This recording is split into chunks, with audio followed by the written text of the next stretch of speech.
Y estos son los dos números durísimos de hoy, ¿no? El 42% de pobreza, 4 de cada 10 argentinos pobres, casi 6 de cada 10 chicos pobres en la Argentina. Datos terribles. Y el otro dato, Edgardo. Sí, tiene que ver con la cantidad de infectados, Marcelo. Tenemos que volver a los números de octubre, desgraciadamente. 16.503 infectados de coronavirus y 124 muertos es el número de hoy. Por eso tenemos un programa especial en A Dos Voces, con los ministros que tienen que ver con esta realidad argentina. Sí, ¿cuál es la respuesta del gobierno a la pobreza? Porque lamentablemente estamos viendo el gobierno, dirigentes, ahí estamos con Daniel Arroyo, le vamos a preguntar a él, ¿qué es lo que vamos a hacer? Porque hay un nuevo escalón de pobreza. Pasamos del 35, cuando terminó Macri, al 42, al 40. Y los datos de la inflación de estos meses están indicando que lamentablemente estos niveles se sostienen, ¿no? Y también, Marcelo, ya está en los estudios Carla Bisotti, la ministra de Salud de la Nación, porque estamos, evidentemente, en el inicio de la segunda ola. Y la pregunta es, ¿qué nos espera a los argentinos? ¿Nos espera un año peor que el que pasamos? Y después de Semana Santa, ¿habrá más restricciones? Sobre todo en la provincia de Buenos Aires. También vamos a estar con Nicolás Creplas, que es el viceministro de Salud. Sí, que hoy, bueno, dio a conocer un polémico video y vamos a preguntarle a él. Viniendo de Mar del Plata, mucha gente se iba, cuestionando a la gente que se iba, pero la verdad, bueno, el gobierno no ha tomado ningún tipo de restricción. O sea, la gente se sujeta a las normas que existen para viajar, ¿no? Porque dicen, Marcelo, que vamos a vivir dos realidades completamente distintas. La de Semana Santa, donde no se quiso afectar el turismo y a los comerciantes, y lo que viene después de Semana Santa. Seguro. La pregunta es si esto es una ola o si es un tsunami, ¿no? Y qué medidas puede tomarse el gobierno. Y vamos a hablar con Carla Bisotti, que acaba de llegar. Ministra, buenas noches, ¿cómo tal? ¿Qué tal? Gracias por estar acá. Por favor, gracias a ustedes por el espacio. Yo creo que la pregunta de Marcelo está buena para empezar, ¿no? Sí, ¿es una ola o es un tsunami esto? Va a depender de muchísimos factores. La verdad es que sí hay algo que se empezó a saber durante todo el año pasado, no solamente en Argentina, sino en todo el mundo, que es minuto a minuto y depende de no solamente medidas que pueda implementar el gobierno, sino las jurisdicciones, los municipios y, por supuesto, la dinámica de transmisión y las recomendaciones a la población. Con estos niveles de contagio, que la verdad se han prácticamente duplicado en poco tiempo, ¿era para que Semana Santa estuviera, digamos, libre, sin restricciones, con la posibilidad de trasladarse, o no? ¿O el gobierno no se animó a tomar restricciones porque la gente está cansada? No, la verdad que no ese es el motivo. La verdad es que lo venimos hablando hace varias semanas con los gobernadores y las gobernadoras, los ministros de salud de las jurisdicciones, los expertos. La realidad es que lo que se vio es que en el contexto, digamos, de todo el año pasado, tanto la gestión de las jurisdicciones como la información en relación a las medidas de cuidado, se ha visto que medidas localizadas, intensivas y transitorias en relación a algunas actividades de alto riesgo son las que han tenido más impacto. Esas actividades de alto riesgo son estar durante un tiempo prolongado en espacios cerrados, sin ventilación y sin las medidas de protección.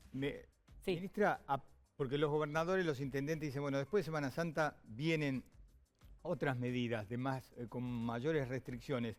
¿Van a seguir siendo los gobernadores y los intendentes los encargados de definir qué pasa en su distrito? ¿O usted, el gobierno nacional, dice, bueno, después de Semana Santa se va a hacer lo que diga el gobierno nacional? El gobierno nacional siempre dice lo que consensúa con los gobernadores y con los intendentes y con los expertos, porque realmente es como se está trabajando desde el primer día, con consenso federal y con evidencia científica. No hay una sola de las partes que pueda tomar la decisión que cambie la estrategia, y también en esto se involucra, la estrategia no, el impacto, digamos, de la medida, y en esto también se involucra la sociedad. Nosotros tuvimos en varias oportunidades la recomendación de cerrar y la gente se seguía juntando en la casa. Entonces, la medida, digamos, y la herramienta más importante es transmitir que en este momento todas las actividades productivas, todas las actividades comerciales, inclusive la presencialidad de la escuela, no es el espacio donde se realizan las actividades, donde se realiza, no es la fuente de contagio, de infección, sino todo lo que es más social. Ahora en Semana Santa va a haber un montón de personas que van a viajar a visitar a sus familias y seguramente se van a cuidar mucho si hacen una excursión, si están en algún supermercado, y cuando lleguen y se junten con la gente que quieren, ahí baja la guardia, bajan los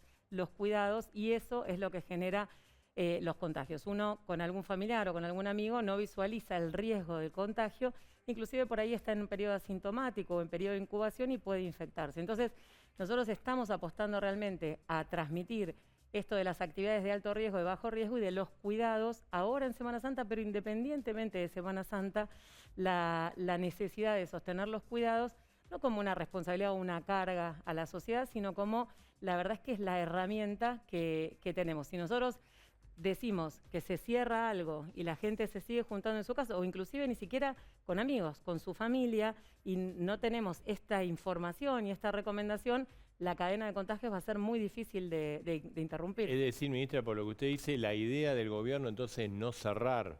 Lo que pasa es que todo el tiempo nos preguntan qué vamos a hacer mañana. Y claro, lo que pasa es que el número hoy impactó, ¿no? Exacto. La verdad es que el número impactó. El número, como siempre, se tiene que desagregar en las jurisdicciones. La verdad es que el impacto está focalizado en ambas. Tenemos 1.700 casos en Cava y 8.000 casos en la provincia de Buenos Aires. ¿Tenemos que volver a hablar del peligro Selamba para el país? No, yo no hablaría de peligro, no hablaría de amenaza, no hablaría de restricciones, hablaría de una nueva etapa en la que tenemos un año de experiencia y en la que sabemos que hay cosas que tienen y que han demostrado tener impacto para disminuir la transmisión y cosas que no tanto, y que es un desafío de muchísimos actores que tienen que trabajar en conjunto para que tengamos un resultado. Así que en ese sentido, en este momento, la mayor cantidad de casos está en AMBA y por supuesto en los grandes aglomerados urbanos. Tucumán, Santa Fe, Córdoba y Mendoza han tenido arriba de 500 casos.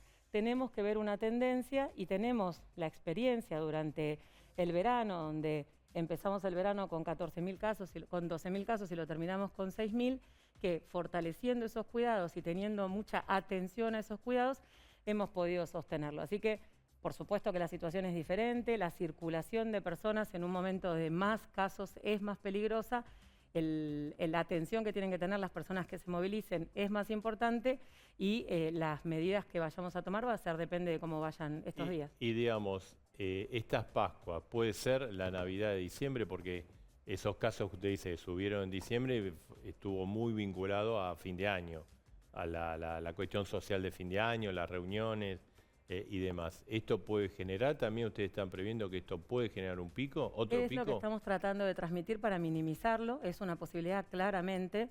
Nosotros hace 2 semanas empezamos a transmitir la preocupación por los viajes al exterior, por el riesgo que eso significa, y los viajes al exterior disminuyeron más del 50%, con esa sola recomendación, más todas las medidas adicionales de control hacen que la posibilidad de ingreso a través del exterior se minimice, siempre también con la importancia de ese aislamiento que tiene que hacer la gente que vuelve, y lo mismo desde el domingo que el presidente nos citó en Olivos para dar este mensaje a la población, dando el teletrabajo para las personas que están trabajando en la administración pública y estos indicadores que están vigentes en relación a los riesgos epidemiológicos.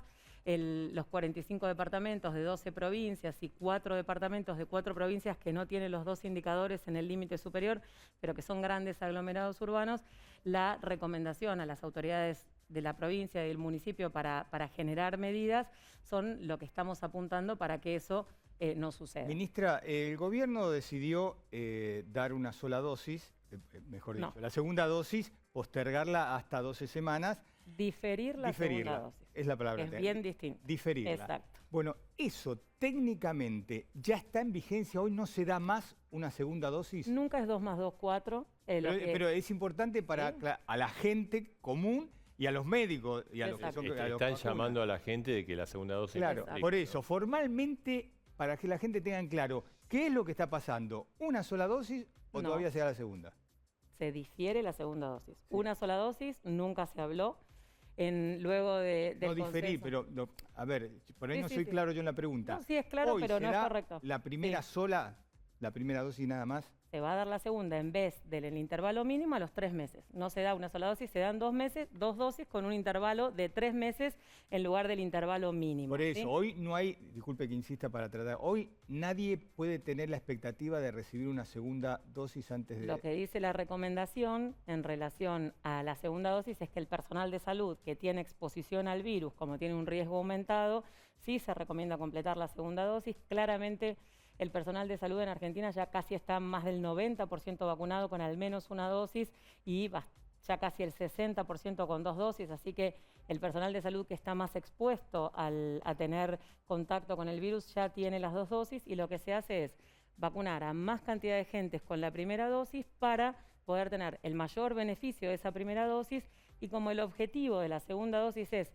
aumentar un plus la eficacia que no es al doble, sino un poquito, y durar más tiempo la inmunidad de la vacuna, diferirla 3 meses no impacta en la lógica y en el beneficio que tiene la segunda dosis y sí impacta muchísimo en la mortalidad y en las internaciones, el efecto y el beneficio que da la primera dosis, así que vacunar a más personas con las primeras dosis es más beneficioso que vacunar a menos personas con Pero dos dosis. eso es un invento argentino. ¿Hay prueba científica de que si uno prorroga la segunda dosis, la efectividad de la primera dosis es la misma? El Reino Unido vacunó 17 millones de personas mayores de 60 años, solamente el 3% hasta la semana pasada había recibido la segunda dosis y bajó 90% la mortalidad y las internaciones. ¿Pero con la Sputnik o con la AstraZeneca? Con la vacuna que dispone el Reino Unido, tiene AstraZeneca. Le digo porque yo, digamos, solo de leerlo, no soy un especialista, usted es un especialista. La AstraZeneca hizo estudios y estiró los plazos ya desde hace bastante tiempo a 12 semanas. Todas las vacunas, y la Sputnik no se conoce eso. Todas las vacunas, cuando uno dice un intervalo, es el intervalo mínimo. De ninguna vacuna que tiene más de una dosis, el 100% de la población se la da en el día exacto, que es el intervalo mínimo. Los intervalos mínimos, y esto es muy importante que sepa la población, son porque si uno acorta esos intervalos, puede interferir la primera con la segunda dosis y tener menos efecto, ¿sí?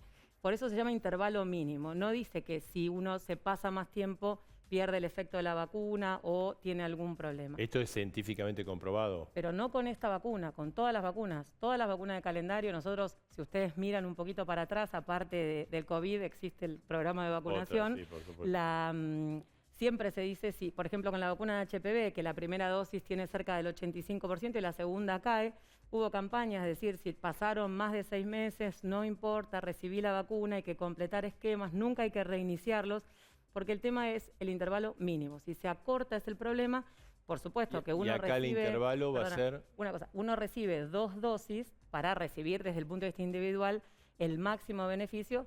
Por eso hay que completar el esquema. No es lo mismo completarlo en 3 meses que no completarlo nunca. Por eso es bien distinto decir que se difiere la segunda dosis y no que se va a dar una sola dosis. ¿Se difiere entonces que en 3 meses? 3 meses, es lo que dice la comunicación. Ministra, ¿qué pasa? Porque ustedes están comprando Sputnik 2. ¿Qué hacen con esa Sputnik 2? La segunda dosis. Sputnik B, componente 2. Sí. Hasta ahora estamos desincronizando la vacuna, estamos pidiendo que lleguen más dosis de componente 1 Está bien, pero para poder hacer eso. esto está perfecto, Sí. pero con las que iban a hacer con la... Cuando lleguen se van a distribuir y se van a aplicar. Entonces se van a vacunar con la segunda dosis. Pero es lo que estoy diciendo desde el principio. No, yo, disculpe, entonces yo entendí. No, pues es muy importante porque si no entendés vos, por ahí no entiende la pero gente. bueno, Claro. yo trato de... Por eso, sí. O sea que las Sputnik, la segunda dosis que están llegando al país porque llegaron, en el último vuelo llegaron, esas las van a dar. O sea que van a dar en algunos casos segunda No, dosis. porque dar la segunda dosis no quiere decir que no se dé a los 3 meses. Se van a dar todas las segundas dosis, las de Sputnik, las de Astra, las de India. Está bien, pero unas cosas son las que no llegan y otras son las que ya tenemos segunda dosis. La única que es diferente es la Sputnik. Las otras, si nosotros queremos, podemos dar las que recibimos mitad primera dosis y mitad segunda. Sí. ¿Entiende? No es que no hay segundas dosis. No, pero por eso las que ya tienen acá segunda dosis de Sputnik las van a dar como segunda dosis. Es porque tenemos que completar al personal de salud. Tenemos que completar... La prioridad va a ser el segunda dosis personal de salud. Dígame, si hay personal de salud que ya tuvo las 2 dosis, ¿hay un estudio del porcentaje de efectividad de que no hayan tenido de vuelta coronavirus como para saber qué resultado da las 2 dosis? Bueno, la eficacia en la prevención de la infección es la eficacia que está, digamos, la información que está, o sea, les digamos, dio distribuida. resultado. No hubo contagio en personal de salud con 2 dosis. 91.4 es la eficacia, o sea que aunque uno tenga las 2 dosis, hay un porcentaje pequeño que puede tener la infección, pero lo que uno busca con la vacunación, no en Argentina, sino en el mundo, no es interrumpir la transmisión, no es que la gente no se enferme, sino que no se interne y no se muera. Chile, hoy tuve una conversación con un colega, digamos, de Chile, empezaron a vacunar y con la primera dosis de la vacuna Sinovac, que tiene inclusive menos eficacia en la prevención de la infección que la vacuna Sinopharm, que la Sputnik y la de Astra, ya con la vacunación, la primera dosis, estabilizaron la internación y las muertes en mayores de 70 años. Y ese es el objetivo primero de la mayoría de las vacunas. Independientemente de la eficacia para prevenir la infección, lo que buscamos, y es mucho más alta, es disminuir la gravedad y la muerte. Ministra, con este nuevo esquema y esta nueva forma de vacunar, ¿cuándo va a estar vacunado, digamos, todos los adultos mayores de 60 años? ¿Cuándo estima el gobierno? Ahí hay que poner en contexto lo que significa la producción de vacunas a nivel mundial, de todas las vacunas, de todos los laboratorios y de todos los países, y la recepción de todos los países también de menos vacunas de las que estaba calculada como algo que no depende del Estado Nacional, de ningún país. A medida que vayan llegando vacunas... Pero bueno, ustedes deben tener una previsión, digamos, cuánto va a entrar, más o menos. ¿Qué porcentaje ya se vacunó mayores de 60 años? Por ahí eso es bueno comparar. Nosotros estamos analizando, esas son cosas distintas. El porcentaje que se vacunó depende de cada jurisdicción, pero las personas entre 80 y 85, entre 75 y 80 y entre 80 y 85, a global país, hay provincias que están mucho más adelantadas y otros no tanto, están alrededor del 50%. O sea que, siguiendo la pregunta de Marcelo, falta No, porque no es lineal. Si nosotros recibimos la misma cantidad de dosis, va a ser lineal. Si nosotros le escalamos la recepción de dosis, las provincias están en condiciones de poder vacunar más personas. Pero no hay una previsión de las dosis que van a entrar, digamos. O sea, a ver, le digo porque, bueno, lo hemos dicho muchas veces. El gobierno anunció 20 millones de dosis. Es lo que le dijeron al gobierno que les iban a dar. Ok, después no pasó. En todos los países. Bueno, ahora ustedes deben estar en contacto con Rusia, con los otros laboratorios. ¿No le han dicho más o menos algo más realista? Son todas estimaciones, porque por más realista que sea, cuando pasa a la práctica, existen situaciones, de vuelta, en todas las vacunas, en todos los laboratorios productores y para todos los países, en una situación de pandemia que exceden inclusive a los laboratorios productores. Entonces, es, la verdad, más semana a semana. Nosotros vamos a ir informando a medida que nos vayan confirmando, porque no es solamente la producción, es conseguir los insumos, es habilitar las exportaciones, es conseguir el traslado, es conseguir los insumos para el traslado. Es un engranaje muy delicado. Y ahora, digamos, ¿qué tienen seguro? O sea, pues le digo porque viene una versión, bueno, que todos queremos que venga la mayor cantidad de vacunas posible. Dice, bueno, vienen de Rusia, hay varios vuelos ahora. Viene 1 millón de China, pero hay 3 millones más. ¿Cuál es la previsión, digamos, de acá a 2 semanas, 3 semanas? Están llegando, lo que sabemos es que Argentina está vacunando en forma sostenida desde el 29 de diciembre, llegando todas las semanas dosis y vacunando en forma sostenida a la población objetivo, con el personal de salud casi por completo vacunado, con las personas que residen en residencias de adultos mayores cubiertas, un porcentaje importante de los mayores de 70 años, y ya en proceso de iniciar mayores de 60 y personas entre 18 y 59 años con condiciones de riesgo. Llegó esta semana, llegaron 2 vuelos, mañana llega un vuelo con 1 millón de dosis de China, que ya salió con el 1 millón de dosis y está en camino. El jueves va a llegar, perdón, el jueves no, el viernes va a llegar un vuelo que está ahora en Rusia. Todavía no tenemos la confirmación final porque de vuelta depende de las cajas que se consigan y cuántas vacunas entran en la caja para poder tener la configuración del avión y saber qué dosis. Ustedes cuando mandan un avión no saben la cantidad de dosis Tenemos que viene. el estimado de las dosis y nos confirman cuando terminan de cargar. El tema de los vuelos de aerolínea, usted sabe que ha recibido muchas críticas, que dice que hay otros mecanismos que podrían ser tan eficientes como el envío del vuelo de aerolínea y mucho más barato. Bueno, el presidente de Aerolíneas lo explicó claramente. La realidad es que también es lo mismo que decir que a este ritmo vamos a tardar X cantidad de tiempo en vacunar. Eso no es un parámetro estable. Esto depende de la cantidad de dosis que llegan y depende de la velocidad de vacunación. Y el tema de Aerolíneas Argentina lo explicó el presidente de Aerolíneas Argentina. La verdad es que tener un vuelo directo, digamos, con la aerolínea de bandera no significa, no es lo mismo que venir en un lugar, en un vuelo de carga, con diferentes escalas, con diferentes aduanas, con diferentes situaciones, que genera también algún riesgo y demoras y, digamos, posibilidades de tener alguna complicación en algún lugar. Son cosas que no son comparables y muchas veces la comparación justamente lineal genera interpretaciones que son incorrectas. Argentina ha traído las vacunas de COVAX y una parte de las vacunas de India a través de ese mecanismo, pero cuando es un vuelo y una carga importante, es mucho más beneficioso traerlos a través de la aerolínea de bandera. Ministra, ¿cuántas cepas hay en la Argentina? Variantes. Variantes. Sí. Hoy me corrige mucho. Hoy, Para la gente es cepa, por eso, variantes. Pero es muy, muy importante eso. Hasta ahora nosotros tenemos identificadas de las variantes preocupantes en relación a la transmisión, a la transmisibilidad y a la letalidad, que son la del Reino Unido, la de Manaos y la de Sudáfrica. Se han aislado en Argentina la del Reino Unido y la de Manaos. La de Sudáfrica no se ha aislado. Ninguna de las dos en este momento está circulando en forma predominante, ¿sí? Hasta ahora la mayoría de esas cepas son de variantes, son de viajeros o relacionados con algún viaje, alguien que tuvo contacto con un viajero. ¿Y cuál es más peligrosa de todas esas? Hay algunas que no se encontró ese nexo, entonces por eso se dice circulación comunitaria, pero no son predominantes. No es la situación del Reino Unido ni de Manaos. ¿Cuál es la predominante en la Argentina? Son variantes, ninguna de las preocupantes, son las variantes de siempre. O sea que lo de Manaos está, son pocos casos. Son pocos casos, pero como por eso es tan importante que las personas que vengan del exterior hagan ese aislamiento, porque si desarrollan síntomas y tienen la variante que es más preocupante, no tienen contacto con los demás y no se transmite.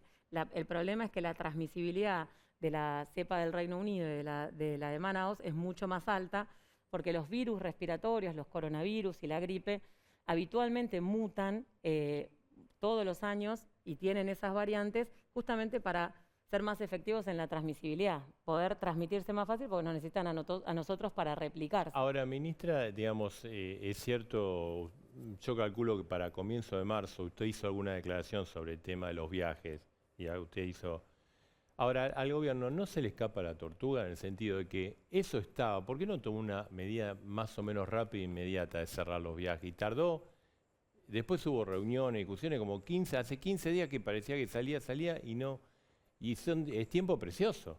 Siempre parece mucho más fácil de lo que es. La verdad es que si cerramos es porque cerramos y si no cerramos es porque no cerramos. Así pero si el peligro, o sea, la decisión fue cerrar. Desde el primer momento, y eso también es bien importante de aclarar, desde el 24 de diciembre está cerrada la frontera para turistas extranjeros y los controles para poder regresar al país ante viajes no esenciales eran tener una PCR al ingreso negativa y hacer un aislamiento y una cuarentena. ¿Sí? Lo que nadie controlaba. Pero estaba sí, pero por ejemplo, era medio insólito que alguien llegaba de Ezeiza, vivía en Capital, hacía un examen y si vivía en otra provincia no hacía un examen. Eso era realmente se llama federalismo. Lógico. Sí, federalismo, pero...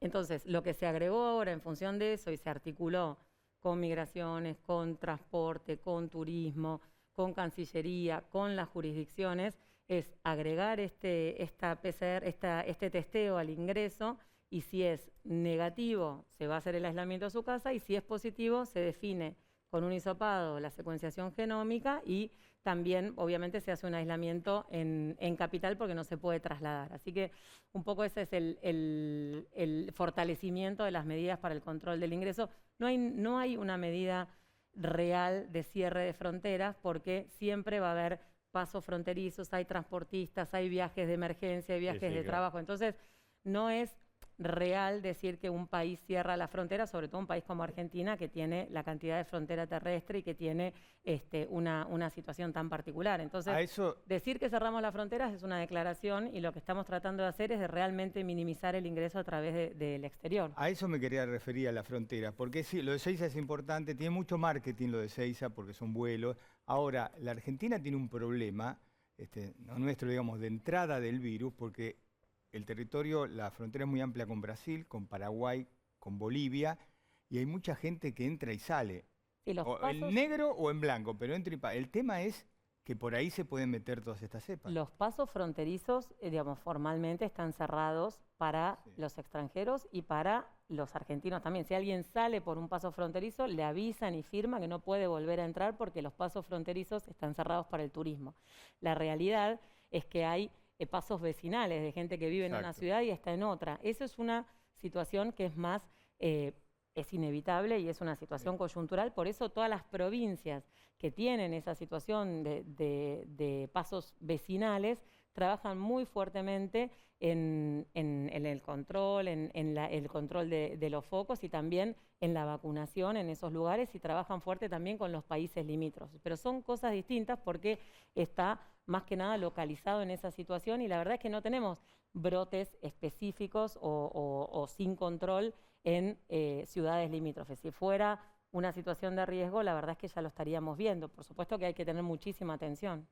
Ministra, ¿sabía de la vacunación VIP? No, la vacunación VIP, cuando uno escucha vacunatorio VIP, la población, cuando alguien nos escucha en la televisión, piensa que había todos los días turnos dados para gente que se vaya a vacunar en el Ministerio de Salud. Eso no existió.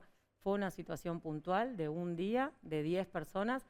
Pero vio que además hay por todo, hay en distintos lugares del país. Eso es otra cosa. Cuando uno quiere meter todo en la misma bolsa, es un problema porque se confunde mucho la población. Esa situación puntual no es un vacunatorio VIP, yo por eso lo repito y lo vuelvo a repetir, y me parece muy importante aclararlo. El tema de Berbisky, Valdés, esa situación fue una situación puntual que al presidente le pareció inaceptable y que tomó las medidas correspondientes. No pasó desapercibida. ¿Pero usted no sabía? No. Ministra, digamos, escuchándola, usted responde por lo de la nación, pero no va a responder por lo que hagan gobernadores e intendentes.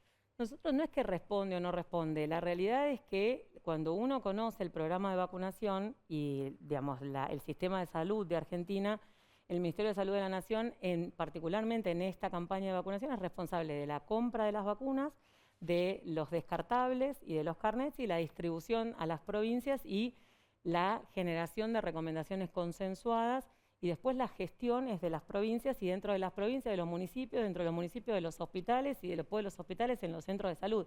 Hay que conocer esa realidad para poder entender. ¿Y hay un registro total y absoluto de cada dosis que se da? Esa fue una de las decisiones importantes que se tomó el año pasado en relación a que sea la primera vez que el registro de vacunación, de esta vacunación que es tan grande, sea nominal, con el objetivo justamente no solamente de poder gestionar mejor, saber cuándo se tiene que dar la segunda dosis y tener la trazabilidad, sino también en pos de la transparencia. Y si hay un registro, o sea, cada uno de esas vacunas está registrado. Esas dosis que fueron al sur, a Calafate, que están siendo investigadas, hoy el fiscal Tayana pidió una serie de pruebas y pidió identificar. ¿Se sabe quién se la dieron? Lo que pasa es que cuando eso es de vuelta, es conocer el programa de inmunizaciones y conocer lo que significa vacunar con la cantidad de dosis que se están distribuyendo. Cada dosis tiene un lote. Entonces, lo que se puede es trazar perfectamente esas vacunas, que de vuelta me parece súper importante aclarar. Nosotros cuando nos enteramos por los medios hicimos la... Sí, porque a ver, le digo, uno dice un lote de 10 vacunas. Antes, al inicio se hablan de un lote más importante. Sí, bastantes. La verdad es que decían 60, lo que nosotros 10, averiguamos. pero digo, son uno 10 piensa 10 que van, lo lleva alguien al piloto. No es la forma de distribuir vacunas normales. No es la forma Supone de que uno es... ¿Y quién la va a recibir? ¿Alguien de privilegio? Eso es lo que piensa usted. Sí, no, es cuando uno se entera de eso, dice, ¿qué pasa acá? Es medio raro. Bueno, por eso es tan importante el espacio para aclarar. Entre los hospitales nacionales, cuando hace falta algún insumo, es muy habitual que se intercambien insumos. Eso pasa con el suero equino, eso pasa con alguna medicación, eso pasa en relación de tener un stock crítico, y si no tienen, se piden entre hospitales. Eso es habitual. Y también es muy habitual eso en Aerolíneas Argentinas y en la PSA. Está todo registrado, está todo el circuito registrado, porque no fue nada extraordinario. Es algo que se hace habitualmente entre hospitales nacionales. O sea que esos datos los va a tener Tayana, ¿no? Por supuesto. Lo que va a tener Tayana es que no son 60 dosis, son 10, que yo no llamé a nadie para detener ningún avión porque yo no estaba enterada y no hablé con absolutamente nadie. Quienes hicieron la gestión ¿El funcionario habitual, dependía de usted, el que llevó? No. ¿El que llevó? ¿No llevó ¿a dónde? Al avión, digamos. No, si es un funcionario del Hospital Posadas, no dependía de mí en ese momento.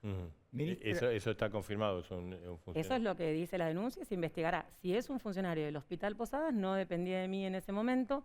Dice la denuncia que es también falso, que yo llamé para detener un avión y que eran 60 dosis y son 10 y que se separaron de un lote, y realmente es no solamente inexacto, sino digamos, desconocer que son intercambios de insumos habituales entre hospitales nacionales. Digamos, cuanto más transparencia haya en eso, será mejor para la gente, porque la gente está, a mí que me tocó llevar a mi mamá de 92 años a vacunar, la gente está ansiosa, y esto de diferir, como usted dice, la segunda dosis, genera también un efecto inquietud. De inquietud, de frustración. Depende, si nosotros le decimos a la gente que en vez de decir están difiriendo la segunda dosis y se están vacunando más personas con la primera dosis, seguramente la recepción de la gente sea mejor. Y quieren estar seguros de que la dosis que le dieron aguanta las 12 semanas.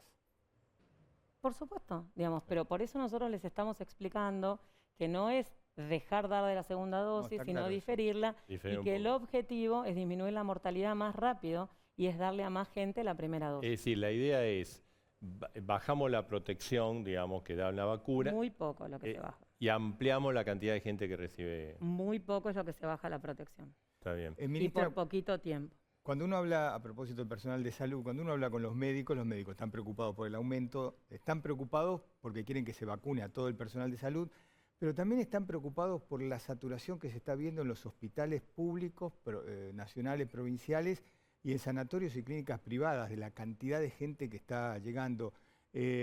¿Corremos algún riesgo de que se sature? Saturación no es todavía, la realidad es que saturados no están. Sí, lo que se está viendo es un aumento de las consultas, un aumento de las personas que se están yendo a hisopar y un aumento de los resultados positivos.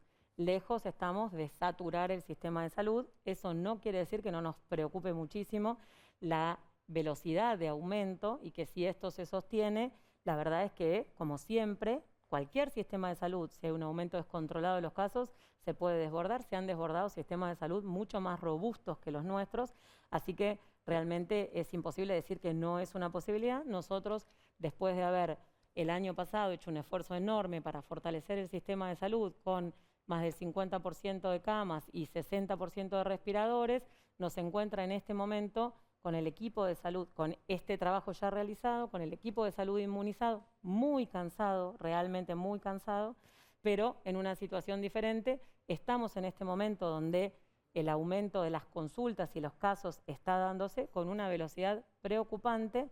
Por eso tenemos que trabajar entre nación, provincia, los municipios, los medios de comunicación y la sociedad para intentar atrasar lo más posible el aumento de los casos, para vacunar la mayor cantidad de personas posibles y que no se sature el sistema de salud. El año pasado un logro que logró Argentina fue que el sistema de salud se manejó, creo que en un momento llegó ahí por el pico. Ningún argentino se quedó sin atender. No, está bien, claro. Hubo un momento de tensión. Sobre todo en el AMBA. O sea, si esa tensión avanza en los próximos días, porque los casos estamos al nivel máximo del año pasado aproximadamente. No tanto, pero estamos preocupados. O sea, ¿va a haber decisiones? ¿Van a tomar medidas? Vamos a ver cómo evolucionan. Sin lugar a dudas que si hay que tomar alguna medida, se van a tomar como se vienen tomando hasta ahora. Lo que hay que analizar es por qué pasan las cosas.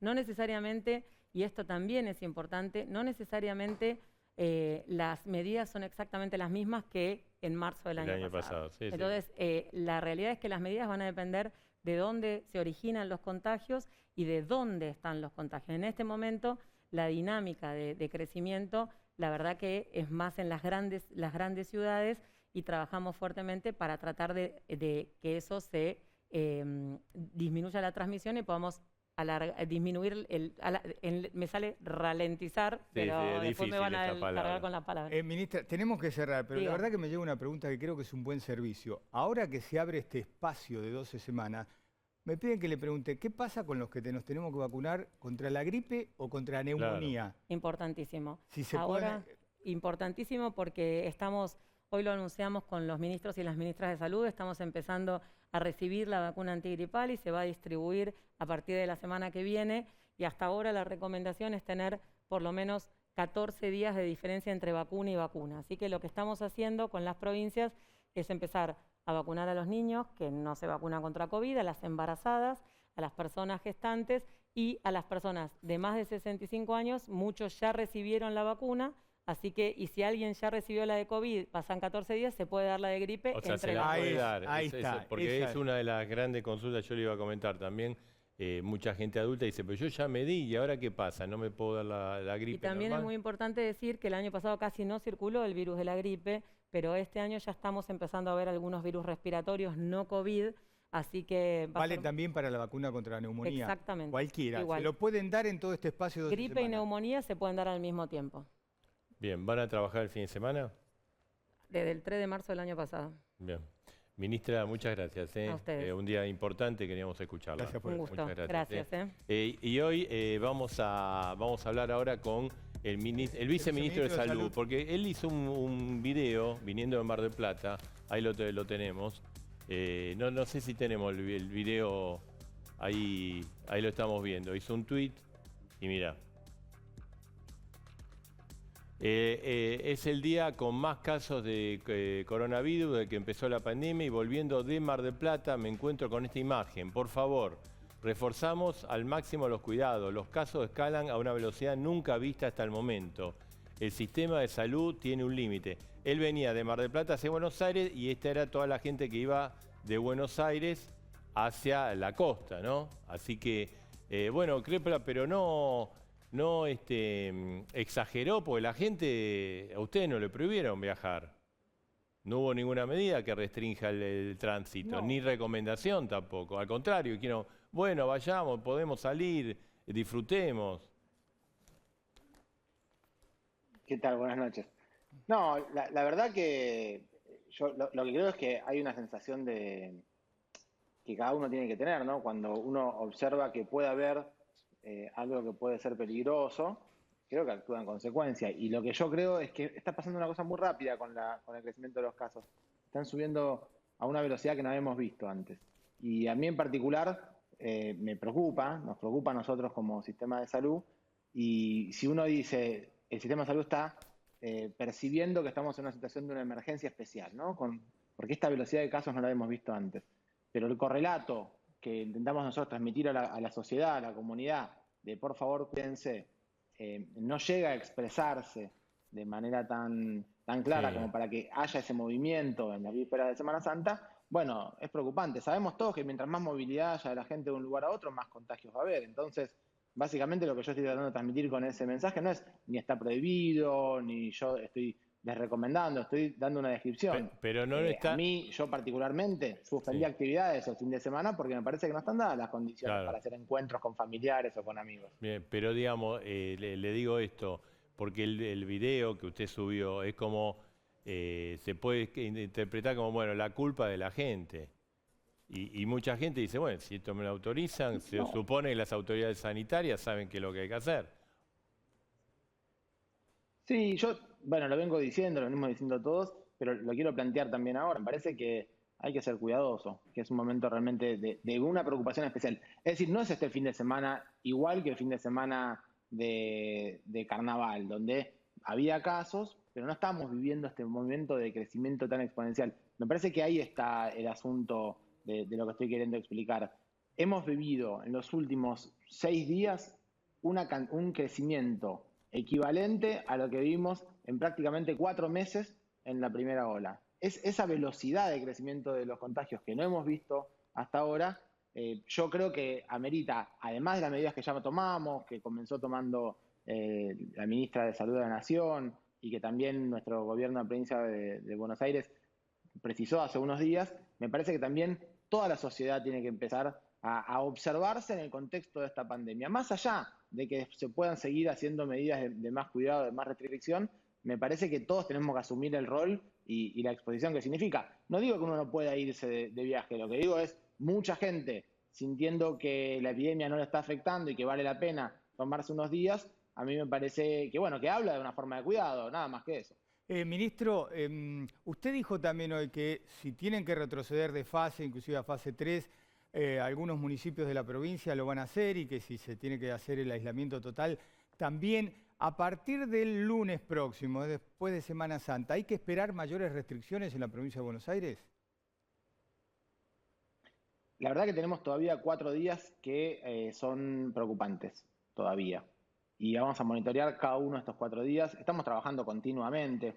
Yo en el día de hoy hablé con la ministra de Salud de la Nación, intercambiamos pareceres, estamos continuamente, tenemos una sala de situación que funciona todos los días, incluso los de feriado, analizando las variables más principales. Así que yo creo que en función de eso vamos a ir viendo. Si hay que tomar una decisión la semana que viene, se tomará. Ya este martes nuestro jefe de gabinete de la provincia anunció la evaluación respecto del sistema de fases que está vigente en la provincia de Buenos Aires desde hace mucho tiempo, que cuando los indicadores empiezan a mostrar que está avanzando mucho la peligrosidad, esas fases empiezan a retroceder y podemos llegar a una fase 3. Ya está explicado por el jefe de gabinete que esto puede suceder. Tiene que ver con una articulación interministerial que siempre hacemos en la provincia de Buenos Aires. Así que sí, es natural y es esperable que si los casos siguen aumentando a esta velocidad tengamos que tomar medidas para reducir los contagios. Pero antes de tomar las medidas, y esto insisto, todos sabemos que tenemos que hacer una serie de cuidados. No es una cuestión de que solamente el Estado ponga un policía al lado de cada uno. No va a haber un policía al lado de cada uno para obligarlo a que cumpla con las medidas de cuidado. Por favor, todos hagamos el esfuerzo de saber que estamos en un momento crítico muy especial que no habíamos vivido hasta ahora y que necesitamos cuidarnos más. Hay, digamos, usted cree, Plac, también el ministro Goyán, el propio gobernador, digamos, han sido con mucha énfasis, ¿no?, de estos problemas, estas advertencias.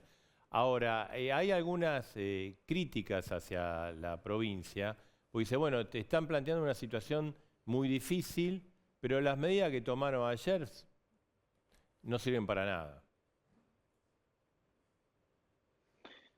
Bueno, nosotros creemos que sirven. La verdad que tomamos medidas rápidamente, ¿no? Porque volvimos a restringir las actividades nocturnas, siendo que el grupo entre 15 y 45 años es uno de los grupos que más ha crecido en la cantidad de contagios, que es en la víspera de 4 días de descanso, digamos, donde podría haber más actividades nocturnas. Entonces, restringir las actividades de 2 a 6 de la mañana tiene un impacto significativo en ese grupo etario, en esas actividades. Y la otra cosa que es importante y que quizás tampoco tuvo tanta relevancia, pero que hay que ponerlas en énfasis, las reuniones sociales hasta 10 personas en la provincia de Buenos Aires, tanto en lugares abiertos como cerrados, están autorizadas. Eso es importante decir, reuniones sociales, yo me refiero, incluyen el asado del fin de semana con la familia, un encuentro porque hay un cumpleaños, todo eso hasta 10 personas, porque son espacios de mucho relajo donde se producen muchos contagios. En el verano tomamos estas decisiones que tomamos ahora y ayudó a reducir. Yo sinceramente creo que la perspectiva por la condición epidemiológica, por lo que se está viendo en los países limítrofes, donde estamos viendo, no nos olvidemos que estamos viendo un colapso sanitario en todos los países de la región, yo creo que en ese contexto estas medidas que tomamos son las primeras medidas que había que tomar muy rápidamente, pero también seguir evaluando cómo vienen los próximos días, porque, insisto, es muy probable que tengamos que tomar muchas más medidas de restricción y queremos que toda la sociedad nos acompañe. No es esto tampoco, y también los medios de comunicación, que nos ayuden a explicarlo y a concientizar a la gente, porque de esto tenemos que salir todos juntos y cuidándonos un poco más.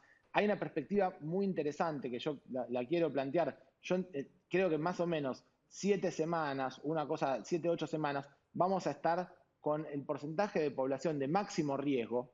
Los que tienen en la provincia de Buenos Aires, por ejemplo, tenemos a la población de más de 70 años, que tenemos 1.115.000 personas inscritas, más de 500.000 vacunadas. Tenemos una perspectiva que en las próximas 4 o 5 semanas podamos tenerlas vacunadas y que en 7 semanas estén protegidas. Y ahí cambia fuertemente la letalidad.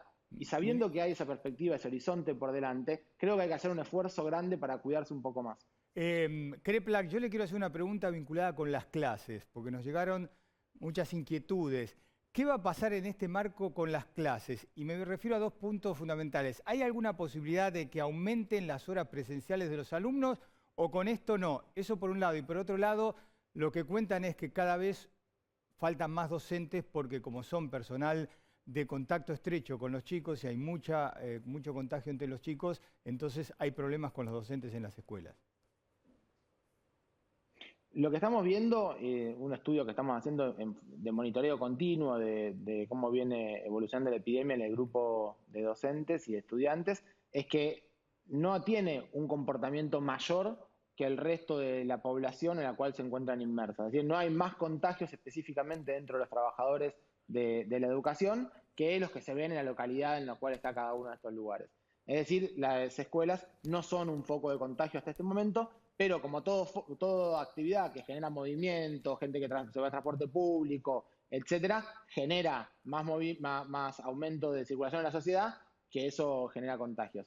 En principio, y en este contexto en el cual nos encontramos de un aumento tan grave de la cantidad de contagios, no es previsible y esperable que aumenten ningún tipo de actividades, ni esta relacionada con la educación, ni otras. Pero la verdad que estamos monitoreando continuamente a ver si en algún momento la educación se comporta como un foco especial de contagio. Por ahora no sucede, pero si llegara a pasar, también hay que reevaluar y pensar ir para atrás. Bien. Crepla, gracias. Muchas gracias a ustedes. Buenas noches. Adiós. Bueno, vamos a hablar con el otro número, con el ministro Arroyo en instante. Antes le quiero decir, tenemos más audio sobre el caso de Diego Armando Maradona y tenemos, y te lo vamos a mostrar en forma exclusiva, quiénes vivían de Maradona. ¿Cuál fue el último presupuesto de Maradona? Increíble, Marcelo. El medio de octubre. Ahí aparecen gastos realmente insólitos de personas insólitas. Es un documento que está en la causa judicial, te lo vamos a mostrar acá. Porque todos nos preguntamos siempre, ¿dónde se iba la plata de Maradona? Si tenía tanta plata, ¿cómo se iba? Bueno, está documentado. Efectivamente, y te lo vamos a mostrar. Y también, atención, escándalo en Boca, tiene muchas aristas, claro, algo deportivo, algo político. Bueno, bueno, Yo te lo dije empujaron, ¿no? que con Riquelme la cosa no podía terminar bien. Bien, bueno, no, pues mira que los de Boca lo aman, ¿eh? El escándalo Boca y sus implicancias, ¿eh? En un ratito vamos a hablar con el periodista que más sabe del tema Boca, con Daniel Moyo.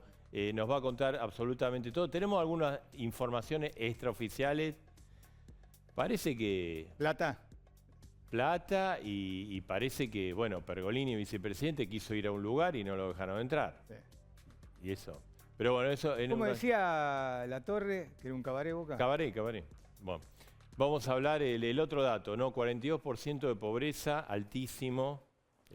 4 de cada 10 argentinos, 6 de cada 10 chicos. ¿Qué tal, Daniel? ¿Cómo está usted? Muy bien, buenas noches. Un dato terrible, terrible. La situación es claramente crítica. No es el 47% de pobreza del segundo trimestre del año, pero es claramente crítica. Ha habido una gran red social que ha sostenido la situación, con la tarjeta alimentar, con el IFE en su momento, con el programa Potenciar Trabajo, con un conjunto de programas. La pobreza efectivamente es del 42%, si no hubieran estado estos programas hubiera llegado al 51%.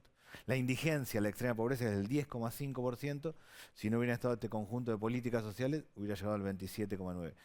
Más allá de eso, lo que yo veo hoy es que hay más changas, hay más actividad económica y que el problema es el precio de los alimentos. Hoy el que se mueve engancha. Claro, tengo entendido, no sé, que si uno desagrega este número por trimestre el año pasado, el tercer trimestre bajó bastante la pobreza por todos los planes de ayuda que ha dado el gobierno.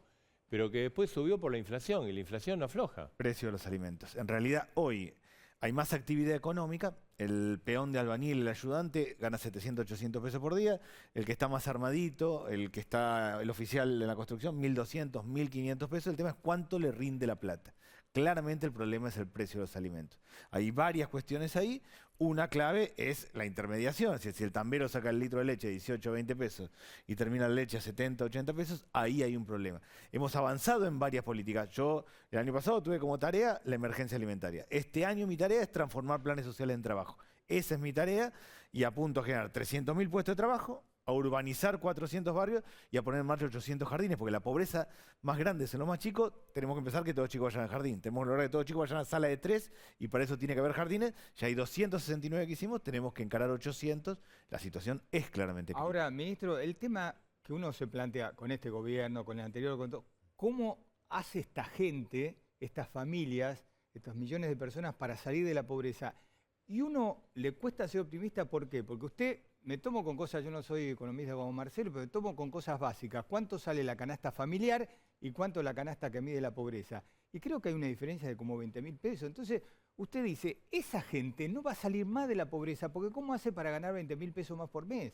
Hay que mover la actividad económica. 57.000 pesos la familia de 4 personas, Sí. 2 adultos, 2 menores para no ser pobre, 24.000 para ¿Cómo comer. hace por para ejemplo. que esa gente llegue 24 a 57? Es muy, digo, no, ojalá que se pueda. Absolutamente. Es muy Bueno, difícil. ahí hay 3 cosas que estamos encarando. Uno es arrancar de un ingreso de base que son 10.800 pesos. Está lejos, pero arranca de un ingreso de base que es la mitad del salario mínimo. Hay 850.000 personas hoy que tienen esta situación, que es el programa Potenciar Trabajo, que arrancan cobrando 10.800 pesos en 5 rubros: en la construcción, en el textil, en la producción de alimentos, en el cuidado de personas y en el reciclado. Segundo, el gran tema acá es, a partir de ahí, mejorar los ingresos. Lo que hicimos nosotros fue que toda persona tenga una cuenta del Banco Nación, una caja de ahorro propia. Vamos viendo cómo van evolucionando los ingresos. La persona tiene que trabajar 4 horas, si trabaja más tiempo, el que lo contrata, el sector público, el que hace veredas o vivienda en un municipio, o el sector privado, una obra social, una prepaga para cuidar personas, le completa el ingreso. Y después viene el tema del crédito. Gran parte de los más pobres no solo tienen problema con los alimentos, toman crédito en el financista del barrio, en la financiera de esquina, el 200% de interés anual. Nosotros armamos un sistema de crédito a tasa del 3% anual. Sistema de crédito no bancario. Es crítica la situación, estamos encarando varias políticas. El tema central realmente es la inflación. Ahora, claro, el tema central son sobre todo los precios de alimentos. Sí. ¿Y va a haber medidas? ¿El gobierno está evaluando medidas? El gobierno encarado, una parte de las medidas tiene que ver con el tema de precios cuidados. A mí me parece que es importante el tema de referencia. Yo voy a un barrio, entro 20 metros a un barrio, me agarra alguien del brazo y me dice, escúchame, flaco, esto allá sale 40, allá sale 90 y allá sale 260. Claro, lo que pasa es la inflación referencia. eso, ¿no? No, y la referencia. Por eso es importante, está claro que hay un problema con el precio de los alimentos y la referencia, y ahí yo creo que precios cuidados, extenderlo es significativo. Después, precios máximos, y están trabajando sobre cada cadena productiva. Nosotros que estamos haciendo en el ministerio, por ejemplo, el tema de la leche, un mecanismo a través del cual el productor lleva la leche, la ensacheta en una máquina, la pasteuriza en la otra y vende a menos de 40 pesos el litro de leche. Ya hay 1.500 litros de leche por día que estamos haciendo, queremos llegar a 20.000. Con el PAM, a menos de 70 pesos, estamos haciendo eso. La gente arranca cobrando 10.800 pesos, que es la mitad del salario mínimo. Damos crédito y subsidio para el acopio de la harina, que es el costo más grande. Sí. Venden el pan a menos de 70 pesos. Hay mucho más para hacer, Ahora, pero estamos en esa línea. el tema, ministro, con todo esto que está en marcha, ¿cuánto puede conspirar la segunda ola de COVID, no? Porque Bueno, si nos toca un año como el pasado, todo esto se cae como un El Pastillas. segundo naipe. trimestre del año pasado, la economía cayó 19 puntos y la pobreza subió a 47%, que fue abril, mayo y junio la situación más crítica. La lógica este año es una lógica distinta. El año pasado se cerró toda la actividad. Había que tener respiradores, hospitales, camas de terapia intensiva. Este año, a donde va la lógica, es el cierre focalizado. Si hay una maestra o un alumno con coronavirus, se cierra el aula, no la escuela. Si hay una línea de montaje, la línea de montaje o la fábrica, no el sector productivo. Vamos encarando por ahí. Yo hablo con los ministros de América Latina, con todos los países vecinos. Está complicada la situación, en muchos lugares ha habido rebrote. Estas son las medidas que nosotros estamos encarando. Si hay un rebrote, vamos a encarar medidas sociales adicionales a las Claro, que estoy le quería planteando. preguntar eso. Obviamente, ojalá que no, ojalá que llegue la vacuna, y ojalá que se pueda contener, que esto sea un rebrote pasajero. Si hay rebote y se tienen que tomar medidas de mayor restricción, ¿va a volver el IFE, el ATP? Si hay un rebrote, todo lo que yo conté es lo que está presupuestado y lo que estamos haciendo. Si hay un rebrote, vamos a tomar medidas excepcionales, adicionales a las que estoy contando, que las vamos a definir en ese momento. ¿Y hay plata? Lo que dice Marcelo. Yo el año pasado arranqué con un presupuesto de 84.000 millones de pesos. Terminé con 240.000. Ejecuté el 300%. Cuando el presidente Alberto Fernández dice que empieza por los últimos, efectivamente ha sucedido así. En este contexto nosotros vamos siguiendo permanentemente la situación. Sí, la clave es el tema del trabajo. El programa Potenciar Trabajo, donde hay 850.000 personas, la gente tiene que trabajar 4 horas. Este mes hay 24.000 personas que no trabajaron, que no fueron a trabajar en alguno de estos 5 rubros productivos. Se les descuenta el 50% este mes. Por primera vez hacemos esto. El siguiente mes se lo suspende. Encaramos un esquema donde claramente la política social y el programa social tiene que estar asociado al trabajo. Gracias, ministro. Gracias. Gracias. a usted. Bueno, un tema grave, ¿no? La pobreza, ¿no? Bueno, nos metemos en el caso Maradona. Maradona tuvo mucha repercusión todo lo que dimos el miércoles pasado, incluso llegó a Alemania, España. A ver, nosotros acá hacemos periodismo puro, ¿no? Porque viste cómo hay un bando, hay otro. Bueno, acá te vamos a mostrar hoy un documento exclusivo. Esto consta en la causa judicial, que es ¿quiénes vivían de Maradona? Y no lo vas a poder creer, ¿eh? ¿Dónde se iba la plata? A ver, esto es el último mes íntegro de vida de Diego, que fue el octubre del año pasado. El gasto total que tuvo Diego Armando Maradona fue, ahora ya te lo digo exactamente. Estamos hablando de estos 11 millones... Sí, 13.300.000. Ah, le sumás los 2 millones de abajo, sí. Pesos, ¿no? Que gastó Maradona, pero no en él. En él de esto gastó ínfimo. A las exparejas, a los Bancaba a hijos. todos Maradona, en definitiva. No incluyen gastos a Dalma y Yanina, porque la información que tenemos que en el año 2016, octubre de 2016, digo, bueno, la relación era muy tirante, es como que le cortó los víveres, enojado, porque en un día, esto lo que se dijo, está en la causa, habían gastado cerca de, no sé, 30.000, 26.000 dólares en un día. Y él se enojó y cortó todo. Y además estaba todo el conflicto entre Morla y Claudia Yanina, entre Morla y Claudia, Dalma y Yanina, ¿no? Así que bueno, vamos a los gastos, ¿no? Que tenemos, los principales, vamos a verlo. El primero es una mensualidad a Elsa Maradona, una de las hermanas, de 15.000 pesos. Esto bastante normal, ¿no? Otro de los gastos, el 5 del 10, cuota Verónica Ojeda, también para la maestra Vanessa Moral, y compra de una camioneta Toyota y alojamiento en Miami. Esto es básicamente un paquete para Verónica Ojeda, es un monto importante, incluye los gastos para la atención del hijo, que tiene todo un tratamiento especial. Casi 6.125.000. 50,83 pesos, ¿no? Otra de las cuestiones, mirá. Cuota alimentaria de Hanna, alquiler de departamento y celular. 53.400 pesos. Todo salía del bolsillo de Diego Armando Maradona, ¿no? Otro de los gastos. Estamos viendo los principales, ¿no? Honorarios, abogados Naya, Jurado, Castro Bianchi, 200.000 pesos y honorarios contador y servicios prestados por personal de Diego, 724.700 pesos. Mira, Marcelo, entre los dos casi tenés 1 millón de pesos. 1 millón de pesos, sí, una cifra importante, los abogados. Otro gasto, el 7 de octubre del año 2020. Alquiler, expensa y servicios del departamento de la hermana. 24.000 pesos son, ¿no? Hay un cero, le falta. Otro gasto a cargo de Diego, ¿no? Son... Swiss Medical, de las hermanas y el sobrino, esto es lo que se había señalado, que él pagaba la asistencia social de ellos, 110.611 pesos con 64 centavos. Sí, y hay un gasto también de Swiss Medical para Verónica Ojeda, Diego Fernando y también para Hanna, que suman 90.000 pesos más, también de la obra social, ¿no? Gastos de Rocío Oliva, así dice, gastos no sabemos qué son, pero casi 37.000 pesos. Bien, esto es como un aporte que le daba a ella. Sí. Honorarios de doctor Luca. Atención esto, mi equipo, porque esto es lo que ha pedido la justicia, ha pedido